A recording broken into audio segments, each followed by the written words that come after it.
Depuis toujours, hommes et femmes échangent ce qu'ils ont en suffisance contre ce dont ils ont besoin, des marchandises et des services.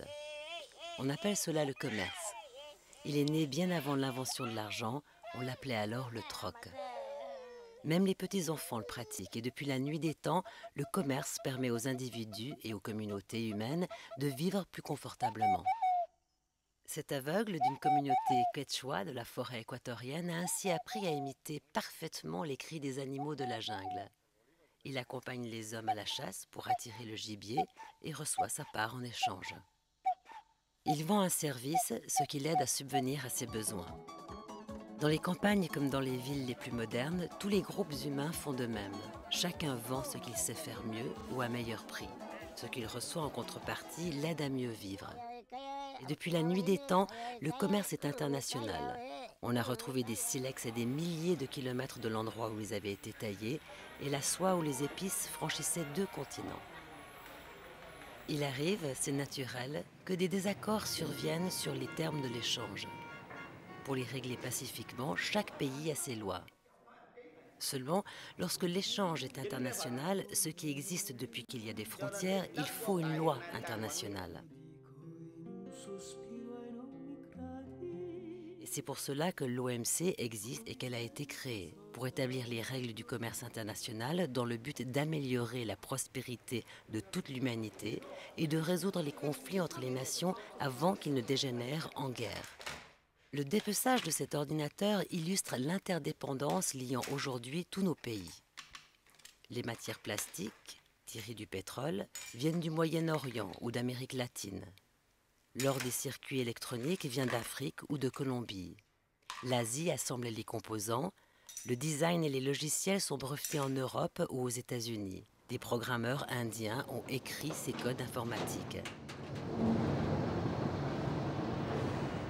C'est la même chose avec des automobiles ou des machines à laver. Les importations des uns sont les exportations des autres et vice-versa. L'échange doit être équilibré et équitable, ne serait-ce que pour conserver un partenaire capable de payer vos produits. En fermant ses frontières aux importations, un pays incite ses partenaires à en faire autant, ce qui réduit ses propres exportations, jetant au chômage les travailleurs qu'il voulait protéger. C'est ce qui s'est passé en 1929. Affolés par la crise, les gouvernements d'alors ont fermé leurs frontières pour tenter de protéger leurs travailleurs et leurs marchés, déclenchant un cercle vicieux. Aucun pays ne peut produire seul tout ce qui lui manque et chacun a besoin de débouchés à l'extérieur pour y vendre ce qu'il produit. C'est ainsi que la crise de 1929, au départ essentiellement financière, est devenue la Grande Dépression. Pire, le chômage de masse et les rivalités nationales, exacerbées par le protectionnisme, débouchèrent logiquement sur la Seconde Guerre mondiale. Pour ne pas retomber dans les mêmes erreurs, le GATT, Accord général sur les tarifs douaniers et le commerce, entra en vigueur en 1948. Il tissait une trame régulant le commerce entre les 23 nations qui le signèrent. Du Grand Canada au modeste Cuba, elles s'accordèrent sur les principes de base pour rouvrir progressivement leurs économies selon des principes simples. Non-discrimination entre les partenaires commerciaux, transparence, une voie pour chaque pays à l'élaboration des règles.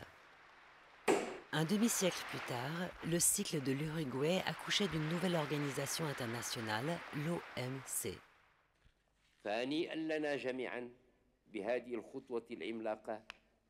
À Marrakech, 120 pays signataires décidaient d'étendre ces règles de base au-delà du simple échange de marchandises.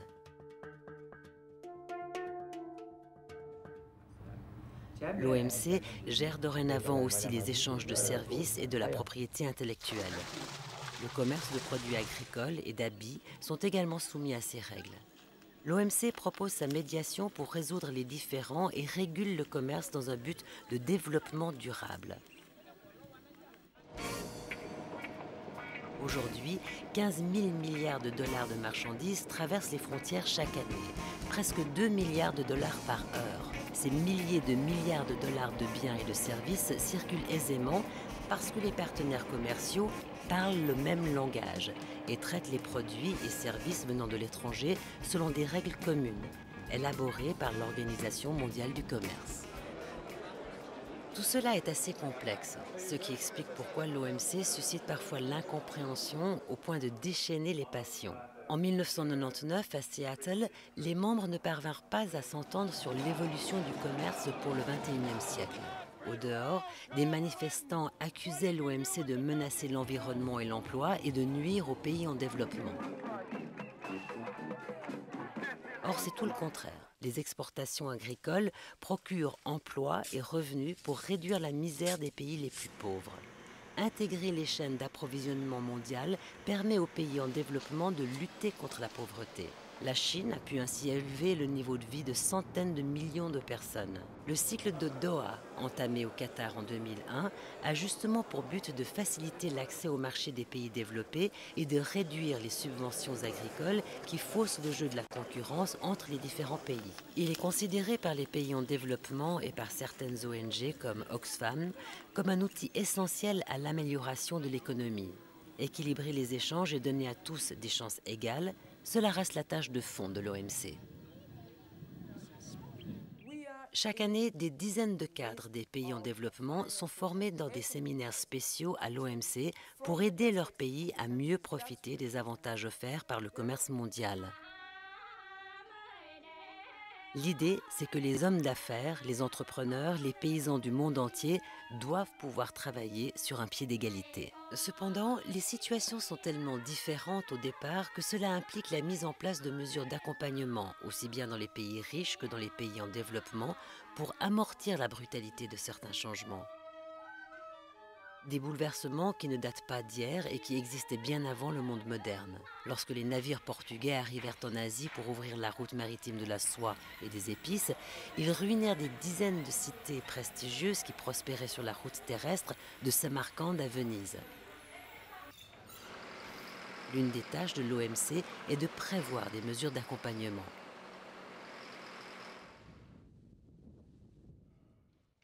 L'organisation a aujourd'hui compris qu'elle se devait de mieux expliquer les bénéfices du commerce et ses retombées positives sur les pays en développement, tout en travaillant plus étroitement avec la société civile. 2000 participants au forum public de l'OMC discutent chaque année du rôle du commerce dans la vie des gens. Détracteurs et partisans du commerce y trouvent l'opportunité d'échanger leurs points de vue. Pourtant, aujourd'hui encore, les préjugés demeurent. Combien ignorent par exemple que les règles de l'OMC permettent au gouvernement de protéger l'environnement et la santé publique? Par ailleurs, l'OMC n'est rien en dehors de ses membres qui sont les gouvernements du monde. Contrairement à l'ONU où seuls 5 pays disposent du droit de veto, à l'OMC, chaque membre, petit ou grand, a les mêmes droits et doit donner son accord pour toutes les décisions importantes. Le Conseil général qui réunit tous les membres tient les rênes de toutes les activités. Les membres négocient, règlent leurs conflits, examinent et contrôlent en permanence les mesures prises par les uns et les autres dans leurs pays respectifs. Les membres dirigent l'organisation. Le commerce rapproche les gens, il facilite l'utilisation optimale des ressources et réduit les tensions entre les individus. Les pays veulent exporter ce qu'ils font de mieux tout en offrant le monde à leurs consommateurs. Mais le monde a aussi besoin d'un lieu de promotion du développement durable et coordonné pour que la croissance n'épuise pas la planète. L'OMC a été créée pour atteindre ces objectifs complexes au travers d'un ensemble de règles édictées par tous pour tous. Une base solide pour notre monde global, en constante évolution et dont l'épicentre est à Genève.